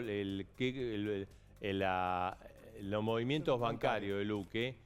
El honorario es una cifra importante, 334.740 pesos. ¿Por qué se ha pedido el movimiento bancario? Porque la información que hay en la causa indican que se pagaba esto y después Luque y el equipo tenían que devolverle el 20%. Y aparentemente hay en cuentas de Luque una gran desprolijidad, o sea, le pagaba el estudio de Morla y él desde la misma cuenta le devolvía el 20%. O sea, ni siquiera era algo que se retiraba el dinero y se lo devolvían. Así que esto es lo que quiere investigar la justicia. En esto gastaba 16 de octubre, pagó Maradona a su equipo de Luque, ¿no? Y hay un poco más todavía en esta lista de gastos. Mirá esto, Marcelo, servicios de seguridad, 254.000 pesos. Esto es todo lo que usaba, digamos, toda esa parafernalia le gustaba a Diego. Sí, que salía y vos lo veías rodeado de un montón de gente. Bueno, salía unos pesos, ¿no? Salía una cifra importante, 250, un gasto importante dentro de los gastos de... esto podríamos decir es un gasto de él, sí, de él y de toda su estructura, ¿no? A ver, otro de los gastos. Servicios prestados por Gastón Romero. ¿Quién es Gastón Romero? Bueno, Gastón Romero es un ex arquero de Riestra. Sí. Que le gustaba mucho a Maradona. Que le gustaba a Maradona como... asesor, digamos, de arquero. Entrenador de arquero. Y que estuvo en México con él y lo contrató en Gimnasia Grima de la Plata. Pero Gimnasia no le pagaba todo lo que quería. Sí. Entonces Diego de su bolsillo pagaba 100.000 pesos. Bueno, y ahí viene un tema, gastos de movilidad. ¿Qué es un misterio esto? Si sabremos los periodistas, ¿no? Gastos de movilidad. Sí. 135.678,85 pesos. Otro de los gastos de Diego Armando Maradona, ¿no? Y juntado con este dinero, gastos Diego, retiro en efectivo, 1.465.000. Eso sería para él, personal. Sí, efectivamente. En total serían gastos personales de él 2.400.000. Sí. Que del total de gastos es más o menos... Claro, porque acá viene el otro, ¿no? El retiro efectivo. Lo que como decía, sumabas los 100.000 y lo anterior. Es prácticamente un 15%, un 20% del total que gastaba, lo gastaba en sí mismo. El resto era para lo demás, ¿no? Y acá vienen cosas de Rocío Oliva, que era lo que vos señalabas recién, Marcelo. Zurich, seguro. 3 autos de Rocío. Tenía 3 autos, todos tenían 3 autos. Sí. Sí. Daba plata Maradona, Diego tenía 3 autos, Rocío Oliva tenía 3 autos, bueno, estaba el auto de Ojeda, que es una camioneta que compró. Los gastos de seguro son casi 48.000 pesos, ella tenía... viene lo de salud ahora también, ¿no? A propósito de esto. Son gastos de un Mercedes-Benz que tenía, de una camioneta Kia y también de la vivienda ahí en Los Berros. Y ¿no? le sumamos lo que vos habías dicho de Swiss Medical, 90.701 pesos con 13 centavos. Efectivamente. Todo el tema de la plata de Diego es uno de los grandes temas, digamos, conexo a la muerte. Sí, exactamente. ¿No? Porque lo que investiga la justicia, vamos a ver si esto lo confirma, es que la muerte o el abandono o el no, la actitud dolosa de no atenderlo correctamente tiene que ver con el tema del dinero de Maradona. Eso es lo que investiga hoy la justicia y espera el dictamen de los médicos, algo que hubo una reunión el sábado pasado, muy hermética, y aparentemente se va a demorar para después van a trabajar este fin de semana, siempre se reúnen días feriados. Porque no quieren saber nada con los periodistas, los médicos. Marcelo, y acá hablamos de todo lo que es blanco, digamos, que está registrado. Después, versiones hay a patadas sobre plata que no está registrada. Pero lo que decíamos precisamente, que el tema del dinero, y uno de los temas del dinero que ha generado una ruptura entre Diego Armando Maradona, sus hijas, Dalma y Janina, y Claudia, fue el tema de los famosos departamentos en Miami. Bueno, para ir a testificar a Miami y decir que Maradona estaba en sus cabales y que estaba perfecto y demás, lo contrataron a Leopoldo Luque. Acá es donde aparece Luque, entonces. Sí, ya lo habían contratado, pero le dicen, bueno, vos tenés que ir a Miami y declarar en línea con lo que nosotros queremos, que era precisamente decir que Maradona estaba perfecto y que acá le habían usurpado, le habían robado el dinero para comprar esos departamentos. Y Luque fue a Miami. Y Luque fue a Miami y este es un diálogo que tiene Luque con Morla. Primero vamos a escucharlo a Luque. Hola Diego, ¿cómo estás? Buen día. Recibí tu llamada, pero justo estaba en el avión. Yo ahora estoy en Miami por lo de tu causa, ¿viste? La causa de los departamentos acá en Miami.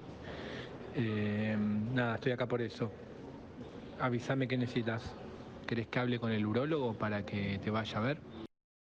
Este es un diálogo de Luque con Maradona, claro, estando en Miami. Dice, se puede preguntar, bueno, pero ¿por qué el médico iba a Miami? Porque iba a declarar sobre la situación de Maradona. Claro, sobre la situación de Maradona a favor de la posición de Maradona contra Claudia, Dalma y Janina. Y después se produce este diálogo entre Matías Morla y precisamente y Luque, ¿no? Que es lo que vamos a escuchar, que tiene que ver incluso con la posibilidad de una recompensa a Luque por ese servicio prestado. Hablé con Eddie, mañana ceno, no, me dijo que declaraste perfecto, que difirieron la resolución y que está todo bárbaro. No me habló mucho porque estaba reunido, así que después te cuento, pero no, la rompiste, boludo, crack, total. Chao, hermano, buen viaje, felicito, después veo que te puedo rescatar. Reiteramos, Morla a Luque. Claro, y eso como dice, a ver qué te puedo rescatar, tiene que ver con algún pago, algún beneficio, algo extra. Y Luque le responde. Claro, a ver, ¿de cuánto estamos hablando? A ver, dale. Dale, tranquilo igual. Tranquilo que sé que ustedes tienen millones de kilómetros, boludo. Como dijo tu hermana, boludo, yo nunca pedí nada. Eso fíjate, lo que te salga a vos o a Diego del corazón y que piensen que valgo, está todo bien.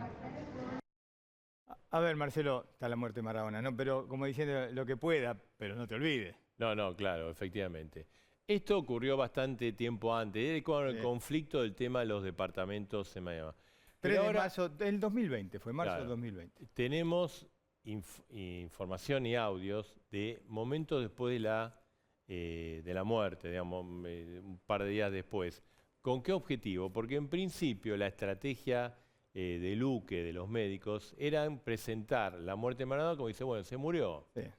Era así, porque él tenía un problema... Iba para ese lado y se tuvo que Iba morir. para eso y esto era inevitable. Ese es el gran argumento, inevitable. Cuando lo que se investiga era que era evitable, ¿no? Y este es un diálogo del 27 de noviembre, después de la muerte de Diego, 2 días después, entre Luque y precisamente la psiquiatra Kosachov. Sobre la ambulancia y el estado general de Diego. Claro, y la idea es decir, bueno... Acá no hacía falta ambulancia, acá no hacía falta nada. Se murió porque estaba mal y se tenía que morir. Es el gran argumento inicial de Luque. Y esto es lo que decía. Esto hasta ahora no se conoce, lo vamos a escuchar ahora. Sí, Agus, tenés que estar tranquila. Vos tenés que pensar, estaba en la cama tirado. Lo llevamos a una clínica, le hacen evaluación cardiológica, le hacen tomografía. Siempre se le evaluó cardiológicamente, de hecho tuvo una cirugía, hay una evaluación cardiológica previa. La tenía obviamente antecedentes, pero no tenía un antecedente tal que tiene una cardiopatía con un funcionamiento cardíaco del 50%, del 30%, y miren, che, que este tipo en cualquier momento se para, ponerle un marcapaso, ponerle esto, ponerle otro, porque en cualquier momento pasa un paro cardíaco. No era ese paciente, era un paciente con antecedentes, tía, que lo mandás a la casa, lo controlás, está bien, tenés una enfermera, está bien. O sea, si te hace un evento coronario agudo, así como lo hizo, cagaste. Y bueno, son las reglas del juego. No tiene un criterio médico de ambulancia en la puerta. No era ese paciente. Hizo un evento, como lo puedo hacer yo ahora, lo puedo hacer otro. No cumplía los criterios o los requisitos para una ambulancia en la puerta, si no lo hubiese tenido, eso no hay duda. Si tuviéramos, estaban los de Swing Médica, todo el mundo evaluándolo. Es una pelotudez, ¿no? Claro, o sea, la idea es... Mira, se murió, nosotros no tenemos responsabilidad, no teníamos que tener un clínico, un personal especial de emergencias, una ambulancia, porque el cuadro no lo ameritaba. La justicia ahora investiga qué responsabilidad tenía cada uno. Claro, efectivamente, y además la justicia tiene audios anteriores de Kosachov y de Luque que decían lo contrario. Estamos hablando del 3 de noviembre del 2020, ¿no? Claro. Siempre en el mes de la muerte de Maradona. El momento donde Diego estaban a punto de operarlo, lo habían operado, y Kosachov dice que hay que armar toda una cosa especial con ambulancia, con especialistas, o sea, exactamente lo contrario a lo que Luque quería o quiere imponer en la causa de que se murió porque se tenía que morir. Mira, esto es muy importante y la contradicción entre lo que argumentaba Luque 2 días después de la muerte y lo que se argumentaba exactamente 22 días antes de la muerte. Mirá. Le comenté a Vane cuando te comenté a vos también y me dijo que lo hable con vos. A mí me parece una buena idea porque en todo caso que sobre y no que falte.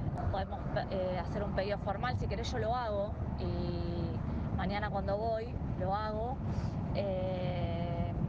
o se lo mando ahora al doctor escaneado pidiendo para la internación domiciliaria.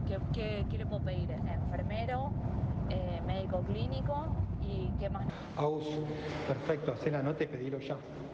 Si ellos te dan el ok, yo por una cuestión por ahí mediática no querían que se haga, pero preguntarle a Vanessa el tema mediático, porque si eso es médica se entera todo el mundo. Que haya una ambulancia cerca, de alta complejidad, y enfermero 24/7 sería la solicitud. Médico clínico, médico toxicólogo y un neurólogo clínico. Bueno, este audio es lapidario para Luque, porque es totalmente distinto a la versión que él quiso instrumentar después de la muerte. Él mismo reconoce y avala el pedido de Kosachov de hacer una asistencia, una internación domiciliaria, que en ese momento pensaba en Brandsen, con todo lo que tenía que tener. La verdad que muchos dicen que si Diego Armando Maradona tenía todo eso ahí cerca, la muerte podía haber evitado, ¿no? Marcelo, lo bueno es que la justicia tiene de todo en sus manos, ¿no? Porque hay grabaciones para todos los gustos, hay papeles para todos los gustos, así que como para que se pueda investigar. Este papel es un poco fruto de esa conversación que escuchamos recién, ¿no? Fíjate vos, la conversación fue el 3 del 11, la fecha del 4 del 11, y lo que dice es la doctora Kosachov pide esta internación domiciliaria, ¿no? Por medio de la presente se indica internación domiciliaria del paciente solicitando como indispensable para llevar a cabo la misma. Escuchá lo que pedían 22 días antes de la muerte. Enfermeros, preferentemente hombres con disponibilidad de tiempo completo y especializados en problemas de consumo de sustancias, médico neurólogo, médico clínico, a su vez contar con la disponibilidad para realizar estudios médicos y una ambulancia. Por si se considera necesario. Por si se considera necesario, ¿no?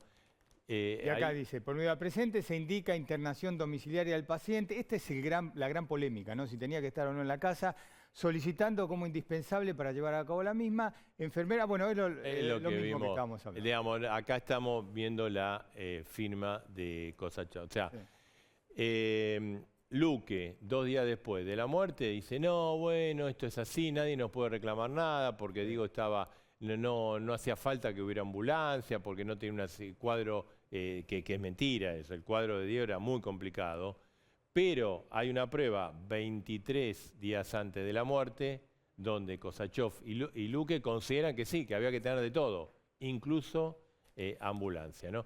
Y hay otro audio en la causa que tiene que ver también con el dinero.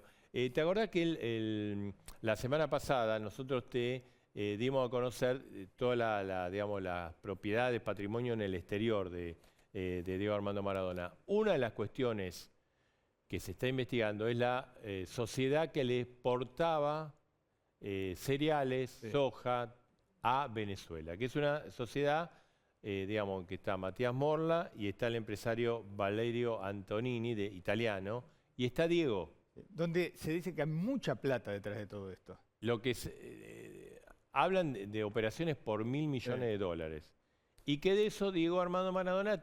Un porcentaje. Un porcentaje, pero un porcentaje de 3.000 se habla de 70 millones de dólares. ¿Recordás que con el abogado de Mario Ojea, sí, lo charlamos el miércoles pasado? Bueno, este es un diálogo que tiene Matías Morla, precisamente hablando de cómo se iba a cobrar eso. Y este audio dice esto. Ahí están haciendo unos pagos en oro, porque tienen todas las cuentas bloqueadas, pero bueno, si Dios quiere estamos solucionando todos los contratos para que siga todo igual. Que vayas vos, bueno, está de más decirte lo importante que sería, pero bueno, también se entiende que estás con tu club trabajando. Así que informame eso y yo ya paso la novedad hasta Caracas y me avisas 10. Ahora yo estoy yendo para ver cómo hacen para pagar, porque está muy complicado el tema del bloqueo, van a pagar con oro, después en persona te cuento bien cómo es el tema del oro. Marcelo, parece una cosa de película, porque además, fíjate el final, le dice, después en persona te cuento cómo es el tema del oro. Claro, y es un tema, ya te digo, quizás es el lugar donde se está focalizando el movimiento de bienes más importante. Y de dinero quizás en negro, porque digamos, como estaban todas las cuentas bloqueadas, ¿cómo se canalizó eso? ¿Y dónde está el oro? Efectivamente. Bueno, estamos siguiendo a causa Maradona, obviamente con toda la rigurosidad y criterio periodístico. va a haber, después de Semana Santa se espera este informe y puede haber novedades importantes en parte de la causa. Así que lo vamos a seguir, vamos a tratar de tener todos los protagonistas. Es una causa, bueno, de fuerte contenido de la sociedad argentina, ¿no? Porque a Diego Maradona es la única persona que dio alegrías al pueblo argentino. Así es, Marcelo. Bueno, y después de la pausa abrimos la puerta del cabaret de Boca. Boca abrió de vuelta la puerta del cabaret y nos encontramos a Mario Pergolini enfrentado con Riquelme. Bien. En esa época... Escándalo en Boca, ¿eh? Y caiga quien caiga. Caiga un ratito, quien caiga. Te contamos, vamos a hablar con Daniel Moyo, sabe todo de Boca, ¿eh? Y hay plata de por medio en todo esto.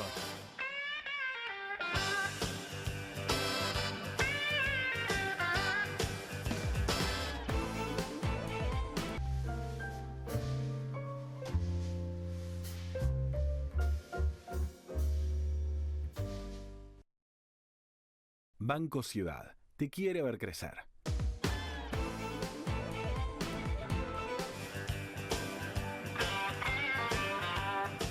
Bueno, caiga quien caiga y cayó Mario Pergolini. Exactamente. ¿No? Vamos a hablar un poquitito de Boca. Viste que es lindo hablar de Boca, porque son Boca y River. Sí, son no, los además, a ver, esto este tiene país. de su origen, recordemos, todo lo que se habló de que el gobierno, vía Alberto Fernández, vía Sergio Massa, influyeron mucho para que Riquelme sea el vicepresidente de esta fórmula y le ganara al macrismo. Exacto. Le dieron la bendición sobre todo eso, Acá ¿no? hay un tema político. Ahora, parece que después que ganaron el minuto 1, Claro. se empezaron a llevar mal. Pero vos mirá el despelote que hay en Boca, porque por un lado tenés este lío, y por otro lado tenés el lío de los jugadores con Riquelme y compañía, Sí. ¿no? Bueno, ¿qué es lo que pasó? Digamos, se llevaban mal Riquelme y Pergolini. Fue para hacer un plan de difusión moderno de Boca. De eso sabe mucho. Cuando llegó Pergolini, ¿te acordás que decíamos la verdad?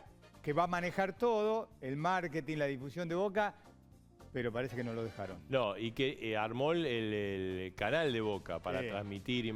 Bueno, ya venía mal porque la información que tenemos es que mientras que él estaba armando todo eso, Riquelme y su grupo estaba contratando a otra empresa para hacer exactamente lo mismo. Y parece que, ¿cuál fue el detonante hoy de Mario Pergolini?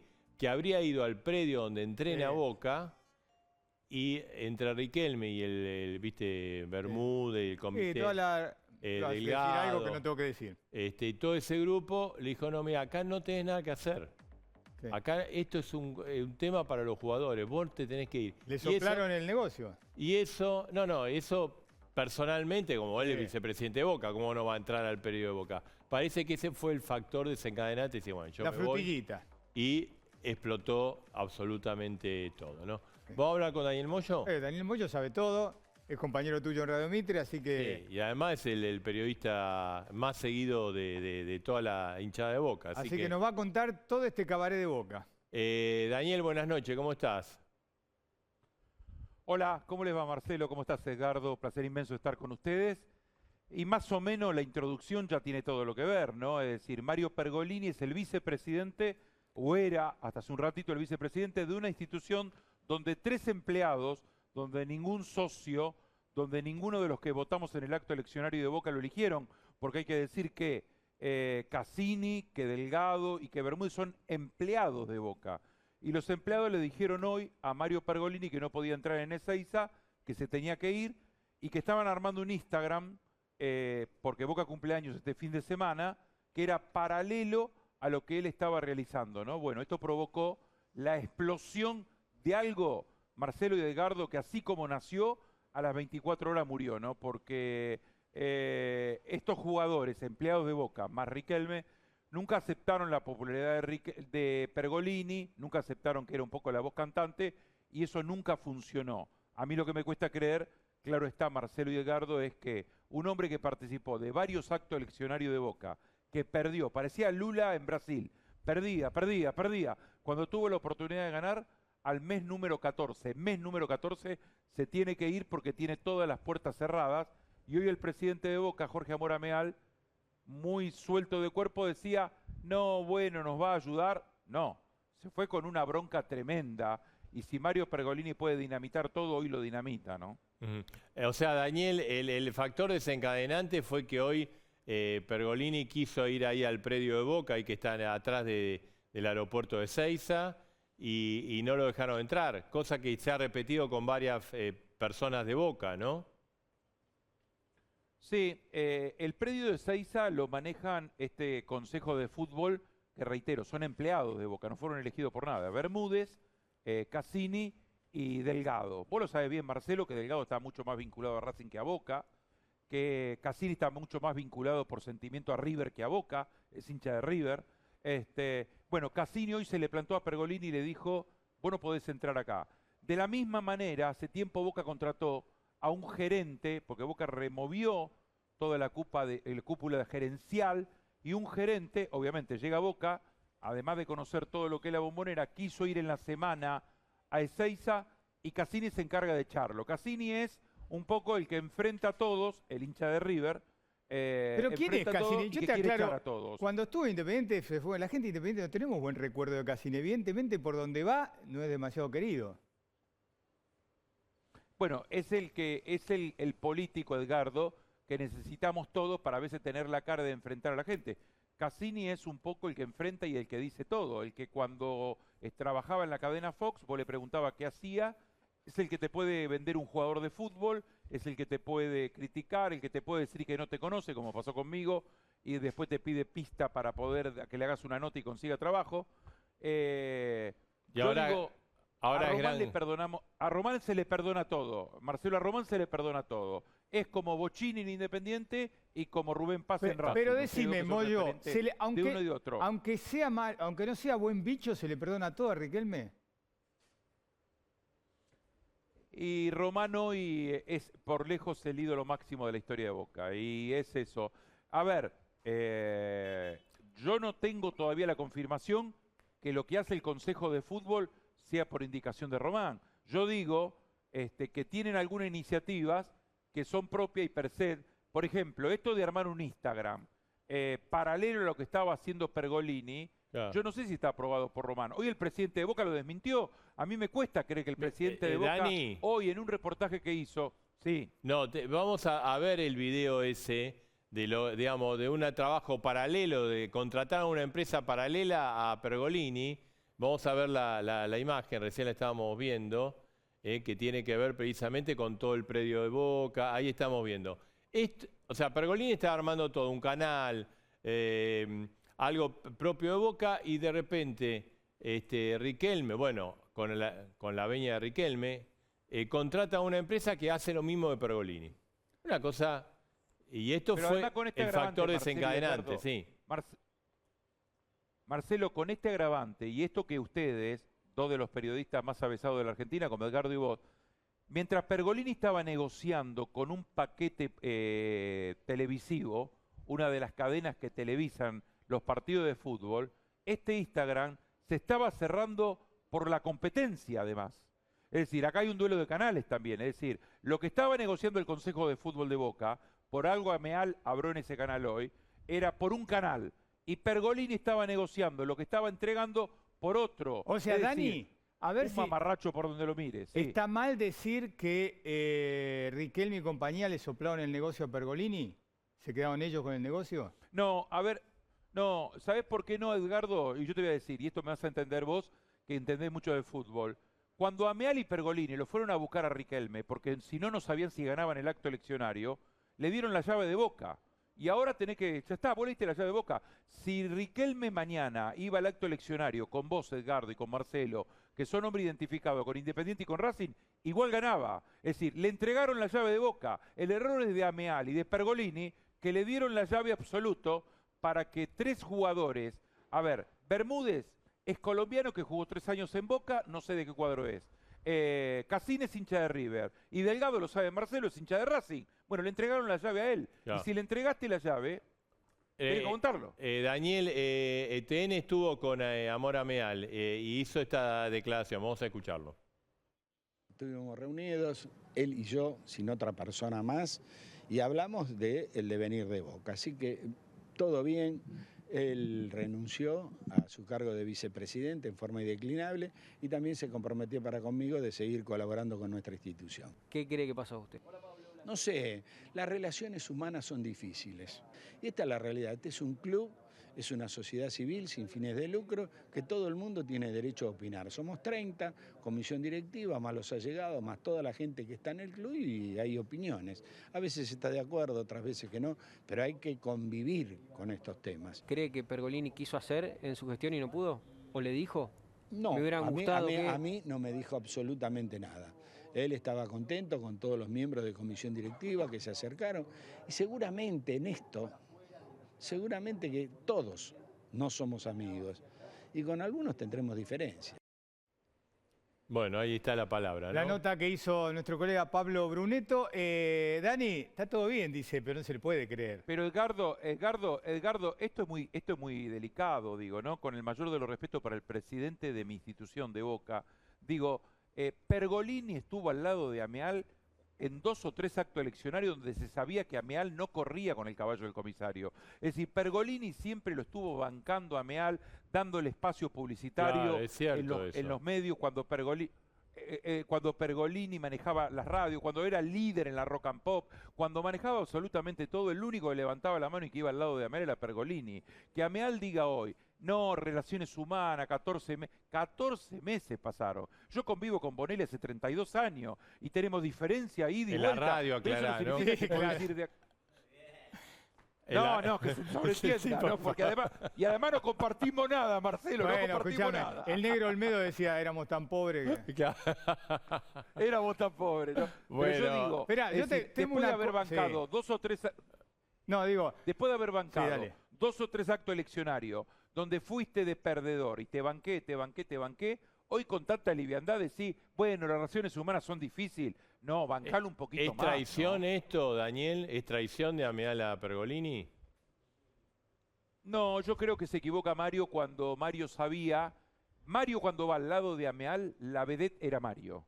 Porque Mario era, junto con Tinelli, los 2 hombres más emblemáticos de la radiofonía vinculado al mundo futbolístico. Mario sabía muy bien que cuando entraba a esta trilogía Román, todo lo que diga Román, el mundo de Boca lo acepta porque es sin lugar a dudas el ídolo máximo como jugador de fútbol. Ahora tendrá que demostrarlo como dirigente, el ídolo máximo que tiene la Boca a lo largo de su historia. ¿Sabés lo que temo, Dani? Y por ahí lo compartimos con Marcelo, que los 3 somos futboleros, que a raíz de esta situación, de este despelote que es Boca, quieran levantar a Boca con el fútbol para si esto se tapa y entonces la AFA, los referees y los banderines le den una mano. Lo que yo no entiendo, porque está muy buena la introducción que hicieron ustedes, cuando Sergio Massa y algunos trabajaron, y otros dirigentes del mundo del gobierno, el propio Alberto Fernández, para destituir el macrismo en Boca, que ahora quieran que este quilombo, perdón el término, o este lío se profundice, porque este lío no se armó, es decir, de la noche a la mañana. Este lío se armó sabiendo que todos aceptaban posiciones para terminar con el macrismo en Boca, que a mí me parece bien, porque el socio eligió, creo, y a mí, yo también lo hubiese hecho, yo no pude votar, pero digo, por Román, que sin lugar a dudas es el ídolo máximo. El tema está si en la Argentina, porque hay experiencia, lo dijo Ruggeri hace poco, el jugador de fútbol puede triunfar como dirigente. Eso ¿no? te quería preguntar, Ruggeri, y además te digo, Horacio Pagani lo dijo antes, le vamos a dar el copyright porque si no, Horacio se está recuperando de COVID. Dijo, bueno, Riquelme puede terminar como Pasarela, si no estudia, si no se prepara, si no pasa de ser el ídolo, el jugador, a un dirigente.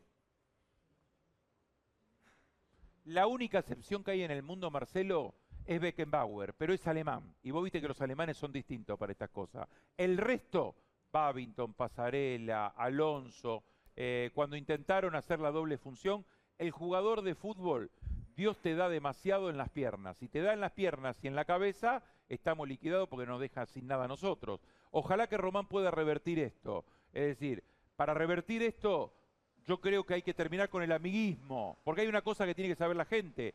Esta comisión o este consejo de fútbol que tiene Boca, 2 de los 3 que están, hay que reconocer que Bermúdez siempre estuvo con Ameal, pero Cassini y Delgado hasta 2 días antes, estaban con Beraldi. Cambiaron de vereda porque es el mejor postor. Ahora, Dani, decime una cosa, y no estamos hablando porque Riquelme y compañía de todos estos buenos muchachos, ¿están con problemas con Russo? ¿Le hacen la vida imposible o no a Russo y a los jugadores de Boca? En Boca acaba de anunciar el representante de López que se quiere ir. Se fue Guanchu Penávila, se va Buffarini. Yo adelanté ayer que Tevez tiene tomada la determinación de irse al fútbol de los Estados Unidos, a la MLS, porque ya está cansado de todo esto. Y es complicado, Bien. porque además va a ser un mercado de pases complicado, porque no va a haber grandes contratos, porque los que quieran venir a jugar a la Argentina, por más que sea Boca, River, Racing, Independiente, lo más grande del fútbol argentino, acá somos pobres y se paga en pesos, porque si querés pagarle en dólares, no está el dólar billete, está el dólar mentira, que se lo querés evaluar en 70 o 40 pesos. Me parece que el fútbol de Boca, si se desprende de tantos jugadores y no hace un buen mercado de pases, estamos complicados para la Copa Libertadores contra todo mi dolor, ¿no? Bien, Daniel, gracias. Gracias, Dani. Clarísimo, gracias por participar de vos. Y guardá información para el sábado, para el programa de Marcelo.